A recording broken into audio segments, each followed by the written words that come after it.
Hello everyone and welcome to Live and Let's Dice. My name is Jules and I'm joined by the one and only Beanie. Hello. And we have just been playing Shiver, a tabletop RPG that is sure to put the willies up you when it comes to its spooks and scares, but also slap a knee or two because there's some comedic elements to boot as well. Now, we also played this with Rapid, who's going to be appearing in the footage that you'll see overlaying this, and we're here now to give you the first impressions of what we thought about this game. Now, I would say broadly positive straight off the bat. I love the art style and I love the layout and the tone that they've taken with this, especially that the game puts you front and center as an intern into a shady corporation that's not just dealing with missing money and sort of weird mergers between different things, but also the literal gates of hell, because you are sent there to recover artifacts, to deal in meaningless paperwork, but also stop hell from invading and merging with Earth, which is quite crazy. Yeah, it did definitely ring very true to earlier jobs in my life. The first time I started a job, I was like, so I've got to do this menial task, and if I go in there, oh, all hell breaks loose. Yes, Yeah. This was just a little bit more literal with what it meant about going to hell. What I liked about this game is the fact that it's approaching things from a slightly different angle. Whereas you've got towns, taverns, and all sorts of trolls in your regular Dungeons and Dragons experience, this isn't afraid to take things in very, very extreme situations. So we found that there's a lot of comedy to laugh at. There's a lot of it's basically like office hell in the sense that everyone hates their jobs. It's like you've got people gossiping and having lots of strange and boring situations, but they are extrapolated to the nth degree because they're demons and monsters that are having these disputes, these petty disputes. Yeah, and what's boring to a demon might be very exciting to us, but at the end of the day, we all like to stand around the drinks cooler. Yeah. The difference is ours would be water, theirs was blood? Yes. Yes, it definitely was, and as you'll see maybe in some of the footage and things, my mop got soaked in said blood at one point. And also gasoline. And It became gasoline. a gasoline-powered blood mop, and that is not a sentence that you expect to hear in many other things. I need to use some of my move in the blood cooler to soak the mop in blood Yes. before I go up to one of the demons and hit them. Okay. I actually hope never for that to be a sentence I'd say in my regular life. Now, I would say that the quest setup is very different to what I was usually used to, because it's like a more office-based environment. But I did really enjoy the fact that it was allowed to get silly and crazy with some of the creatures and stuff that you were facing. Yeah. And it's like any tabletop RPG. It exists as a guideline for the director, who is the DM and I was in our session here, to take the bones and then put flesh on them. And I had some weird twists and turns. For example, we had a funny situation where we had a lot of skill checks that were being used because Rapid wanted to eat a cake that was part of the welcoming party that was there, but the cake happened to be a mimic, so he was trying to eat a cake inside the box while being eaten himself. And you decided to solve the problem by Eating the box. eating the box itself. It was a chain of eating that ended up with you biting Rapid in the face and causing him damage. I mean, it worked. It definitely did. The box was not alive anymore. Rapid was a little lighter Yeah. because I took a good chunk out of him, and I got to satisfy my craving for human flesh. But that's not all the scenarios that we had there. There was demonic lava pits that were managers' office that you had to circumnavigate, and even managers themselves that came barreling out into the bullpen and smashing apart cubicles, trying to get you get a key back that you'd stolen using some magic post-it notes. It makes sense if you play it. Yeah. All of those words put together actually make sense once you've actually had a go of the game, and yes, we've all had very, very angry bosses who don't like things being lifted. Now, I will say that in terms of digesting the rules, I found that it was quite heavy on the front-loaded stuff here. There's quite a lot of new mechanics, such as the dice have got different symbols on them that all reflect to different skill rolls. It's not a D20 game. Instead, you'll be using a series of D6s and D8s, which reflect different types of talent pools and skills that you can do, and each of your different attributes determines how many you roll in your pool, and you're looking for successes, matching them up. Now, in a D20 based game, Yeah. I do enjoy the sliding scale that comes with that and the granularity of one dice controlling a lot and the positive and negative modifiers that you add to this. I found this one a bit harder because there were a few skill checks that I was like, you are putting your characters into a lot of agility-based checks, which in this case we put as wit because it says in the game that that is what controls movement and stealth. Neither of these two characters were that good at it, so that means you were rolling a few in your dice pool, you weren't getting any bonuses, and when you failed, it's kind of like, okay, how do I work this around? There is a secondary ability that every time you roll a 6, you put a dice into a luck pool, and that can be used to spend on your next action for free to give you 1 success. But I found that it was a little bit, not clunkier, but it's just a bit more confined than I would say the sliding scale that a D20 gives. I think everything would need to be knocked up by a dice or two to give it that opportunity, because, you know, if you're looking to get a 1, 2 in a group of 5, you will have maybe actually like a very small percentage of that actually coming up, whereas if you had a couple more dice, it's more likely to come up. Now, if we were playing something like Warhammer, and you said to me, just don't roll a 1, I will roll 6 ones. But in this situation where all I had to do was roll 1 1, I couldn't do it for toffee. It's funny you mentioned Warhammer because there is actually a strange similarity between this and early Kill Team. Because Kill Team, the first edition, had it so that you rolled just a few dice, and we found that the lower the amount of dice, the more that the misses actually are kind of frustrating to the player.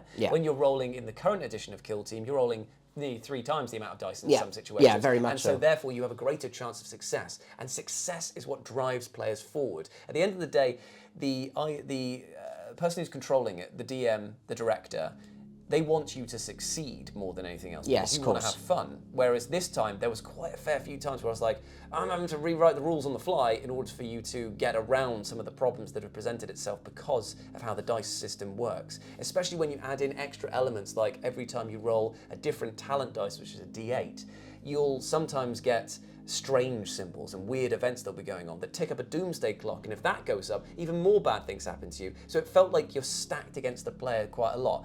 This may be Shiver's motif. It may want the player to struggle a lot more. I found that being a bit of a tonal odd between struggling really hard, demonic hellscape, moving the story on, but also slapstick comedy, office comedy. There was a lot of like jarring moments that I felt like you'd have to reconcile with. Maybe it's down to a different player, and maybe the scenario that was presented within this package is designed for people who play a lot more Dungeons and Dragons or a lot more Shiver and are so used to it that this will flow into their natural play style. But I felt, in my honest opinion, that this wasn't like an opening scenario. I felt like this throws too many scenarios into it. I would have much preferred a more stripped back horror tale that focuses on one emotion and a core through line that then allows you to learn the mechanics better. Whereas this felt, you're learning the mechanics and you've got to deal with comedy. It's also a horror, and there's like office dramas to work out that don't necessarily provide the most immediate amount of engagement and fun. And to be fair to it, from looking through the scenario afterwards and reading some of the stuff that they'd written down, I genuinely found it quite entertaining with the idea of it. But it didn't give me the horror-y vibe. And like you say, it was very difficult to get to grips with the rules whilst dealing with so many random scenarios at the same time, whereas other RPGs, especially the earlier rounds, is very much of, there is a wizard in a tower. The wizard is a git. Everybody wants you to deal with said wizard, and everybody's throwing gold and sheep at you and going, please save the day. And we go off and we do the thing. Here, we felt we didn't really have the direction on exactly what we wanted to achieve from it. All we knew is that we were smelly interns and everyone in the office absolutely loathed us. There was a part where I made 30 coffees and then a guy called Brad knocked them all over the floor. Oh yes, he did. He was very rude. Yes. I was very annoyed. I'd figured out that coffee machine. I got it right. But unfortunately, Brad was not having any of it. He walks up behind Beanie, who is doing a masterful job, admittedly, using the coffee, and he, with one move, sweeps all the coffees that you've set onto the side onto the floor and puts his down there and says, I think I'm next, dude. Which it leads to the combat, which is another instance that I did feel there was one sticking point that I enjoy the combat when we're rolling for skill checks and things like that, because there's a sense of tension that comes with it. When the enemy is attacking us, we hit a bit of a brick wall in understanding how the mechanics actually work in this place, because it gave us a character sheet of the enemy and an attack or two, their special skills that they can do, but it didn't explain to us explicitly in the rule set whether or not the skill is activated by them rolling a set amount of dice, or just one dice, or do they wait to be attacked in order to then react? And if that is the case, if reactions are the only way enemies can attack you, and reactions only trigger on certain dice rolls from one dice result, then I would say that to me, it really took me out of the combat, because an enemy that can't fight you back, where's the danger? The lights go off. Power's out. Sorry about that. He accidentally hit the light switch because he missed you completely. Where's the actual peril here? Well, yeah, it's especially with some of the enemies in the way that they were described, like these. Oh, a giant really winged forceful demon comes in, attacks you, and it misses because it only had one dice to roll. Yeah. Okay. Yeah. Yeah, again, even the rats in things like D&D can gnaw off a toe or two. Yeah, exactly. As you smush them under your heel.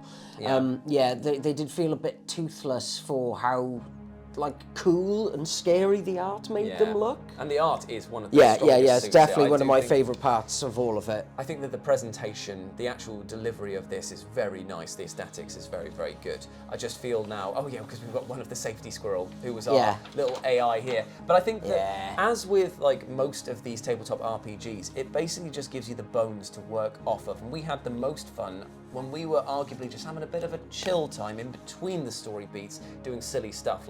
I made it so that the security squirrel, who's this character here, who is an AI that guides the characters through this office hellscape, I made it so that it was programmed into a coffee cup and could only be accessed if you drink the coffee. But because it's a computer trying to run through, it keeps the coffee boiling hot. Yeah. So you have to drink scalding hot coffee and take damage to get answers to the questions that you need.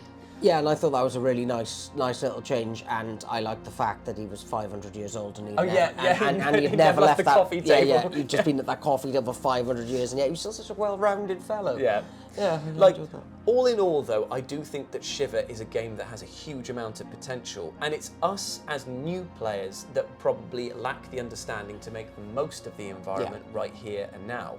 And that's why I want to play more of it to understand and get to grips with it. I will say, I feel like getting the customized dice that designed for this game is a must if you're going to play this. The game can be played with D8s and D6, but I do think that because of all the different symbols that are on them, it makes not having to check a reference sheet so much easier to see immediacy in your results. And it just adds to the immersion of it as well, because it's not like... They feel like their own dice then. Yeah, exactly. It wasn't us fishing around to find some D8s and things like that.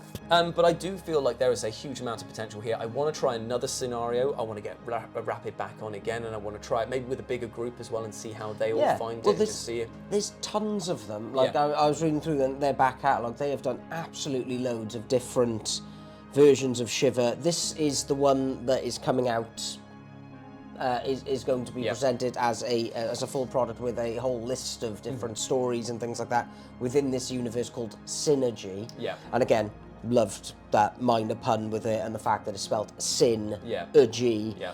I like that, and I would like to see what other aspects there are to this office environment, because again, most of us do work in offices and things like that. So very relatable.